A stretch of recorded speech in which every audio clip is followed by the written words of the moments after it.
Лиссабон. Главный город Португалии, столица страны с населением чуть более 2 миллионов человек, если считать с агломерациями, и просто бурлящий жизнью современный мегаполис. Это город с богатейшей историей, откуда отправлялись в путь и где нашли свой последний приют мореплаватели эпохи великих географических открытий. Ну а многочисленные форты по берегам реки Тежу напоминают о тех временах, когда по водам вокруг города рыскали не прогулочные суда, а пираты, ищущие чем поживиться в окрестностях. Но мало кто знает, что здесь под боком у местных и туристов кипит и другая жизнь, зачастую скрытая от глаз людей, совершенно дикая и невероятно разнообразная, какую вовсе не ожидаешь встретить в крупной европейской столице. Десятки и сотни удивительных существ копошатся под камнями, скрываются от человеческого взгляда глубоко под водой и грациозно, без видимых усилий, покоряют воздух. И хотя рассказывать о здешней природе можно бесконечно долго, особенно учитывая сменяющиеся сезоны, я решил провести небольшой эксперимент и показать вам в первую очередь то, что сумел заснять на свой телефон и подводную камеру, без использования, например, дальнобойного объектива для съемки птиц. Это значит, что пернатых здесь будет меньше, зато будет много насекомых, некоторых интересных растений, рептилий, это вообще одна из моих самых обожаемых групп животных, и, конечно же, удивительных морских тварей. Так что без лишних слов я приглашаю вас в путешествие по дикому Лиссабону.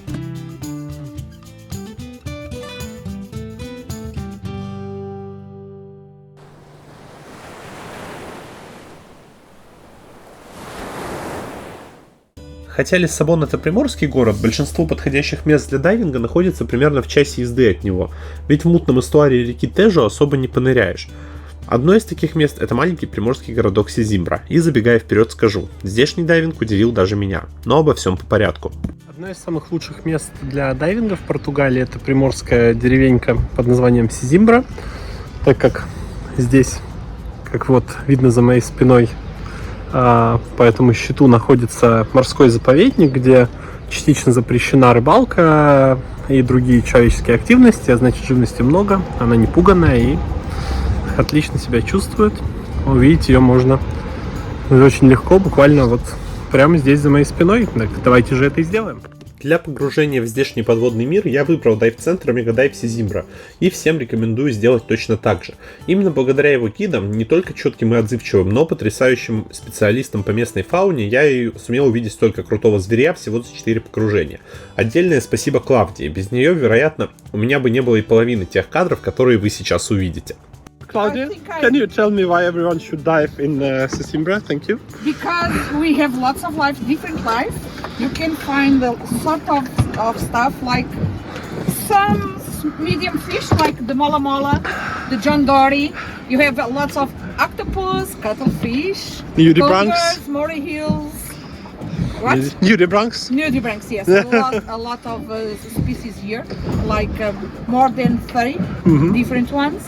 So, and we love it. We just Thank love you. It. And it's beautiful around here. Ja, maar tot is penteado. Дайвсайт сразу же ошеломляет зарослями разноцветных кораллов горгонарий, растущих всего-то на 13-16 метрах.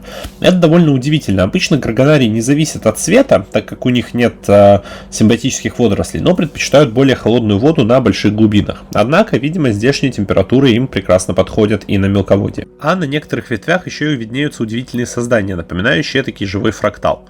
Бояться их не стоит, это всего лишь голова горгоны. Не той, которая превращала в камень древних греков, а здоровенная фиура, фильтрующая воду своими разветвленными лучами.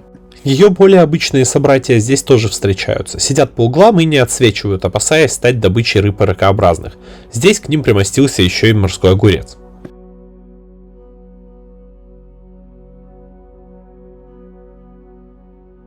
Да и в целом, немногие создания на рифе могут позволить себе вздремнуть так же безмятежно, как этот спящий на песке радужный губан. Даже если ты и сам хищник, никто не гарантирует, что в следующую секунду ты не превратишься в добычу, повстречав существо, стоящее на следующем уровне пищевой цепи. Вот, скажем, прячущийся в щели лангуст. Для мелких беспозвоночных, например, он может представлять серьезную угрозу, но стоит ему зазеваться, и он отправится прямо в лапы, точнее в щупальца, к другому, куда более серьезному хищнику. Каракатицы, безумно многочисленные здесь из-за отсутствия прессинга со стороны людей, патрулируют риф денно и ночно, сами не опасаясь ничего, ну кроме, может быть, особо крупных рыб и изредка заглядывающих на огонек дельфинов. Своими плавными движениями эти безжалостные охотники, способные поймать кого угодно одним движением щупалец, напоминают космические корабли инопланетян.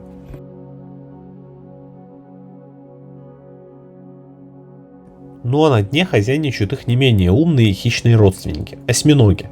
Этих здесь тоже полно, за один дайв мы нередко встречали до 15 штук, а иногда даже более. Причем они совершенно не боятся человека, и учитывая, каким деликатесом считаются осьминоги в окрестных ресторанах, это большая редкость и очередное доказательство того, что морские заповедники действительно работают.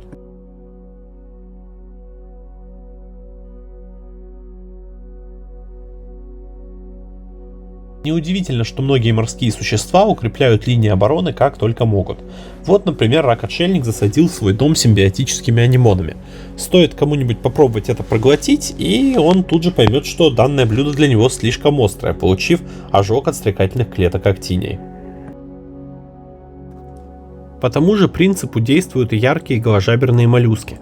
Они свои токсины получают из пищи, например, ядовитых губок или тех же актиний. А многие еще и воруют у съеденных стрекающих, собственно, стрекательные клетки, которые сохраняют в своих телах и используют их как оружие. Ну а яркая окраска голожаберников предупреждает, с ними лучше не связываться и даже не пытаться пробовать их на зуб. Многие полагаются на маскировку, например, черноморская скорпена охотится из засады, а вот краб-паук надеется, что никто не заметит его за модным прикидом из губок и гидроидов. Ну а камбалу арноглоссу можете попробовать отыскать сами.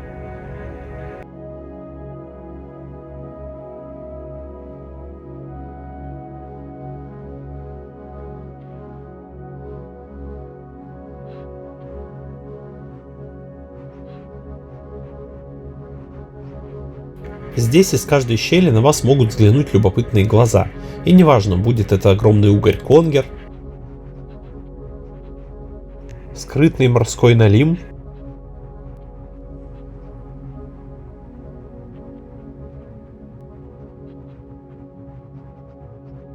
или забавная морская собачка. А некоторые местные заставят вас здорово удивиться. Например, морской петух, больше похожий на насекомое с яркими крыльями и ходильными ножками, которыми он перебирает по дну. Или рыба-луна, приходящая сюда почиститься от паразитов, и больше напоминающая не рыбу, а лезвие лопаты с двумя крыльями от игрушечного самолетика. Где бы вы ни находились, у моря всегда найдется чем вас удивить. Но около Лиссабона под водой скрывается настоящая сокровищница, полная удивительных существ и новых открытий. А теперь вернемся снова в Лиссабон, чтобы посмотреть еще на кое-каких морских обитателей. Или, может быть, вернее сказать, на речных, ведь, как я уже упоминал, город стоит на огромном широком эстуарии реки Тежо.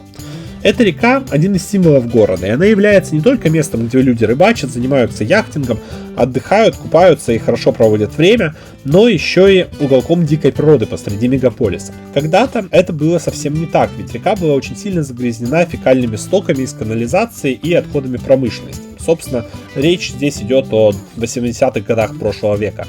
Однако после титанических усилий по восстановлению экосистемы и главной установки очистных сооружений природа очистилась, да причем настолько, что в город даже вернулись дельфины. Самый обычный вид здешних китообразных – это дельфин-белобочка. Мелкий, но очень социальный дельфин, образующий крупные группы по несколько десятков, а то и сотен особей.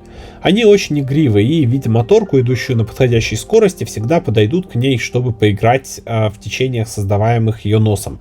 Такое поведение у дельфинов называется боу-райдинг, или, собственно, катание на носу.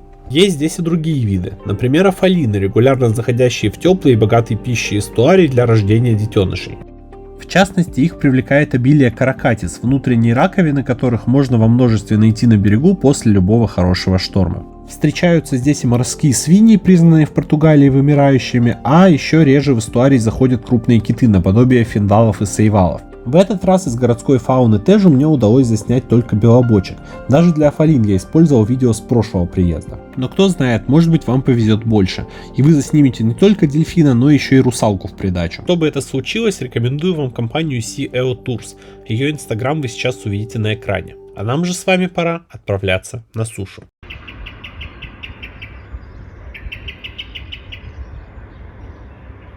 Ну что ж, эта часть будет в основном посвящена амфибиям и рептилиям. Находить их в Южной Европе не то чтобы сложно, например, несколько видов ящериц будут регулярно встречаться вам просто в городе. Но если все-таки хочется увидеть что-то более необычное, придется заняться герпингом. Если вы за чистоту русского языка от англицизмом и бердвотчинг, например, переводите как птицеглядство, то герпинг можно перевести как гадство, потому что он происходит от английского слова gerbs, которое, собственно, обозначает амфибии и рептилий. Ну, тоже, что термин гады у нас.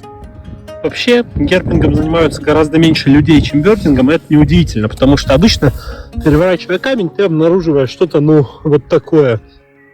Разные почвенные улитки, мокрицы, посворачивавшиеся в шарики, и совершенно никакой, например, змеи.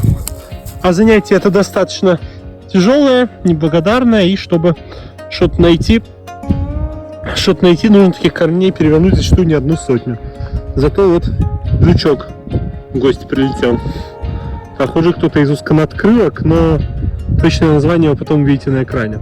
Вообще, когда вы занимаетесь герпингом, есть несколько простых правил для того, чтобы все прошло безопасно и для вас, и для природы. Первое – это не беритесь за камни, которые вы понимаете, что не сможете перевернуть, потому что это как бы то есть, если вы сможете его сдвинуть, но не перевернуть полностью, это может раздавить каких-то животных, которые под ним прячутся, и, естественно, тогда ничего хорошего из этого не будет ни вам, ни животным. Второе – это когда вы, собственно, переворачиваете камень, не запускайте под него руку вот так, потому что там водятся не только наши обожаемые змеи, ящерицы и лягушки, но и какие-нибудь скалопендры, скорпионы, да, и змея, которую вы ищете, может быть ядовитой.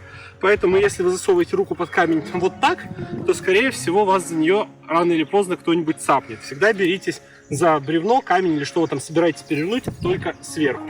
Ну и последнее. Аккуратно водружаете камень на место, опять же, по возможности никого не раздавив, потому что под камнями создается свой особый микроклимат, который, вот, например, в таких жарких регионах, как здесь, в Португалии, предоставляет убежище целому сонму существ, это и членистоногие, и те же рептилии, и даже прорастающие семена растений. Поэтому, пожалуйста, постарайтесь аккуратно вернуть все на место и не оставляйте после себя лунные кратеры и перевернутые камни рядом с ними. И тогда герпинг пройдет отлично и для вас, и для всего живого, что в этой местности обитает. Да, в Южной Европе герпинг в основном состоит из переворачивания камней и поиска того, что под ними. Конечно, есть и другие техники, но это самая простая, особенно для новичка. Камни хорошо нагреваются, поэтому рептилии любят под ними прятаться, чтобы получать тепло. А еще это замечательное укрытие от хищников, и, как правило, там есть какие-нибудь беспозвоночные. Вот как, например, эта милая многоножка-мухоловка. Ну или вот только что вышедшая из куколки жужелица. А иногда попадается и кое-что другое. Вот иногда достаточно вообще не находиться далеко от города. Здесь это практически черта города, здесь пляж, такой вот склон с цветочками и камнями. Если поднять этот камень, то мы обнаруживаем... Оп! Здравствуйте. Это макропротодон, или капюшонный уж по-русски. Безвредная маленькая змейка, живущая на Иберийском полуострове. Вот такой вот, чем-то нашу медянку напоминает. Вот тоже этих товарищей самые внимательные читатели канала могут вспомнить. Это амфисбены, которых мне сегодня попалось аж в количестве 2 штук. Прямо тоже в черте города, под плоским камешком. Если кто с ними не знаком, напомню, вот эти вот фаллического вида создания, это такие то ли отдельная группа рептилий, то ли очень странная сестандатская группа к ящерицам, достаточно от них сильно отличающаяся, полностью подземная. Вот, как вы можете видеть, у них на коже есть такие как бы кольца, которые они используют для перемещения. То есть амфисбена как бы цепляется этими чешуйными кольцами за землю и проталкивает себя по тоннелю, чем-то напоминает то, как двигаются дождевые черви. Они практически слепые, у них есть очень редуцированные глаза, которые различают тень и свет, и они умеют ползать вот хвостом и головой вперед, как хвостом, так и головой, вот благодаря как раз этим чуйным кольцам, из-за чего по-русски их еще называют двуходки. А название амфисбены они получили в честь мифической древнегреческой змеи, у которой было 2 головы. Вот такие вот замечательные создания. Это вид Гланус пепельный, Гланус цинереус, встречается вот здесь вот в Португалии и, насколько я помню, также в Испании. Вот. Вообще, главный плюс герпинга в том, что им можно заниматься, и зачастую даже нужно, совершенно недалеко от человеческих поселений. Ну, то есть, вряд ли вы найдете, конечно, дофига змей в центре Москвы, но вот это вот замечательное португальское поле на самом деле просто очень большой пустырь посреди города Аэйраш. Потому что, это уже ближе к окраине, но тем не менее, все-таки это город. И я слышал такое замечательное выражение у одного американского герпера. Он говорит, как искать змей. Вы находите самый нетронутый, прекрасный, чистый, свободный от людского влияния биотоп, разворачиваетесь и идете в другую сторону от него, пока не найдете, например, что-то такое. Конечно, змеи есть и в том самом чистом, прекрасном, натуральном биотопе, но вы их там с очень большим трудом найдете, за редкими исключениями, потому что там куча природных укрытий, которые, к тому же, зачастую какую-нибудь корягу, старую, вросшую в мох, здоровое бревно не сдвинуть с места, поэтому например, в Южной Европе, в умеренной полосе, в средней тоже, зачастую лучше всего работают какие-нибудь участки, где навалено какого-нибудь мусора, шифера, камней и так далее.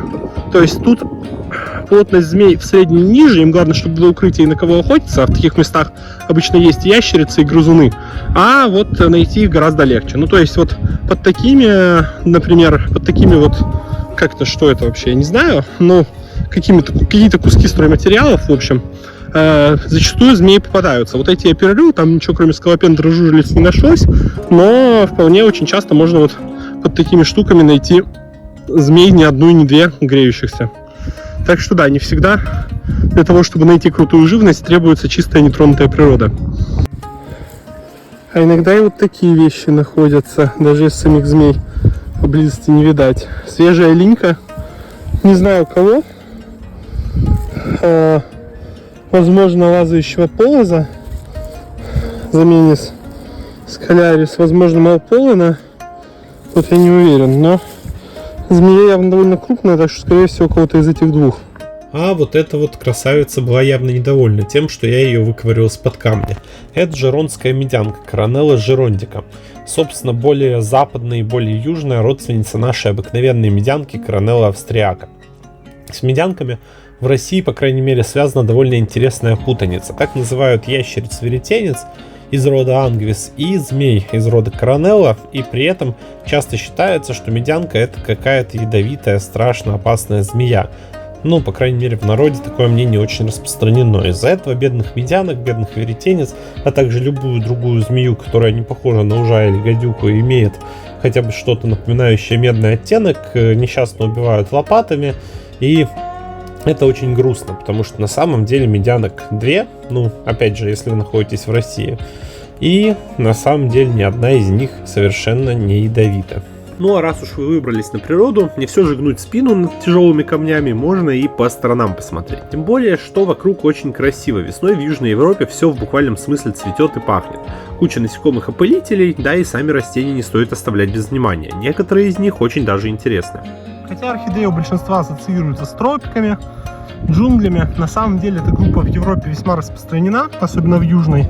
И их существует довольно много видов здесь, сколько точно трудно сказать, потому что таксономия весьма запутана. Но например, один из видов офрис. Это такой замечательный род орхидей, у которого цветы очень похожи, по крайней мере, очень похожи с точки зрения насекомых, на разных, собственно, насекомых, особенно в частности их самок, пилильщиков, пчел, мух и так далее.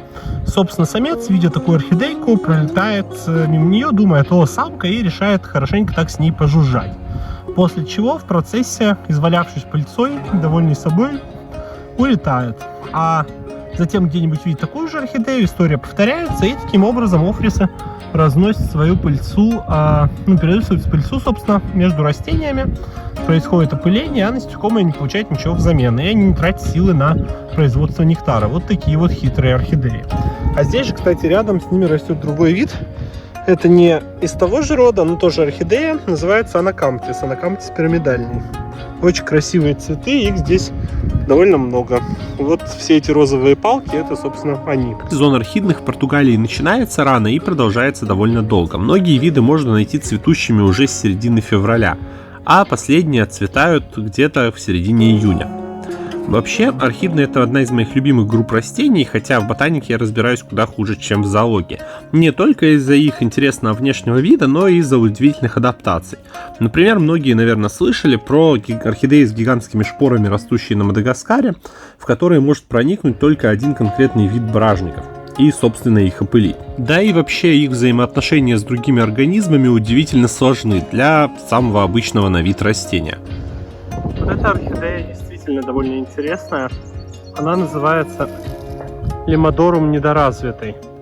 Не из-за каких-то предубеждений ученых против этого вида, а потому что у нее, как вы можете заметить, нет листьев вообще совсем. Хотя чуть хлорофилла в стебле есть. И как и многие другие орхидеи, этот вид паразитирует внезапно на грибах, в том числе на сыроежках, питаясь тем, что они добывают своим мицелием. Вот такое вот удивительное растение. Хорошая новость состоит в том, что не весь герпинг заключается в бесконечном переворачивании камней. Иногда это прогулки по вот таким замечательным местам, вдоль рек, например, потому что у воды обычно собираются жизни, особенно в жарких странах. Ой, привет, черный дрозд, самка. И помимо птиц, тут могут быть лягушки, водяные змеи, которые охотятся на рыбу. Ну, как, например, у нас водяной уж, здесь это гадюковый уж, местный аналог, вот которого я сегодня и хочу найти. А также можно увидеть заодно и стрекоз, и тех самых рыбок, на которых змеи охотятся, и много-много чего. Поэтому прогуляться вдоль водных потоков тоже иногда неплохая идея. Чем мы с вами сегодня и займемся.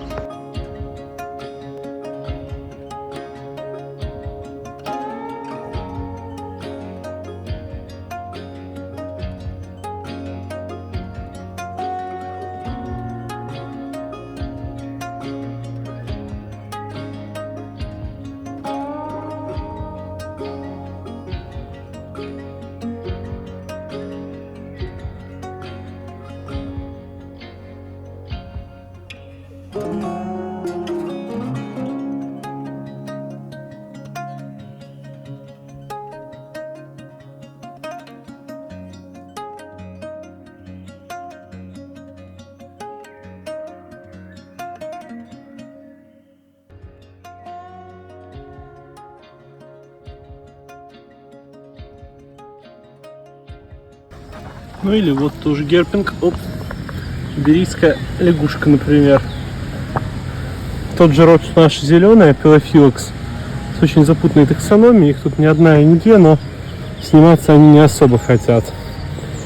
Так что да, еще один вид в нашу копилочку технически. А вокруг вот такая красота. В целом, я очень люблю, когда в городе создают вот такие участки цветов, где не укашивают естественные полевые цветы, дают живности место для проживания. Это, мне кажется, в наше время это очень важно, чтобы даже вот такие любые небольшие участки биоразнообразия сохранялись, особенно в городе. Нашим бы стоило поучиться ландшафтникам, вот, потому что, ну, выглядит это к тому же просто замечательно.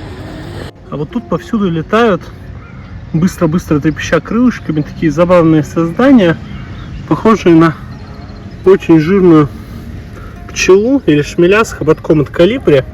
Но, конечно, я думаю, вы уже догадались, никакая это не пчела и не шмель, и не кто-то там еще, это самая настоящая муха. Муха жужжала, род бомбелюс. Вот эти вот жужжала, это такие гиперактивные мухи с длиннющим хоботком, которые питаются нектаром, зависая у цветов на манер колибри. И помимо этого это злостные паразиты. Паразиты одиночных пчел, ос.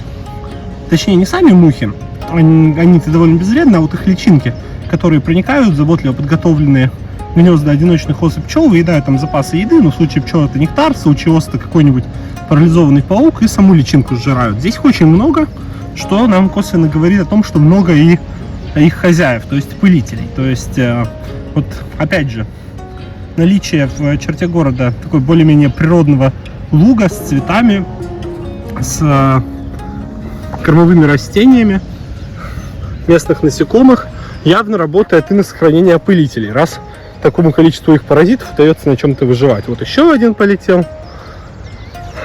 В общем, такая вот, да, красота. Ну что ж, вот мы немного и познакомились с природой Лиссабона и окрестностей. Конечно, мне удалось показать вам далеко не все. Для чего-то сейчас неподходящий сезон. Например, вот эту саламандру я снимал зимой, а сейчас их уже толком не найти. Что-то мне просто не удалось целиком заснять, но это не важно. Изначально я вообще не планировал снимать этот ролик, но мне захотелось показать вам, что даже в самом крупном городе и практически не выезжая за его пределы, можно найти удивительную дикую природу.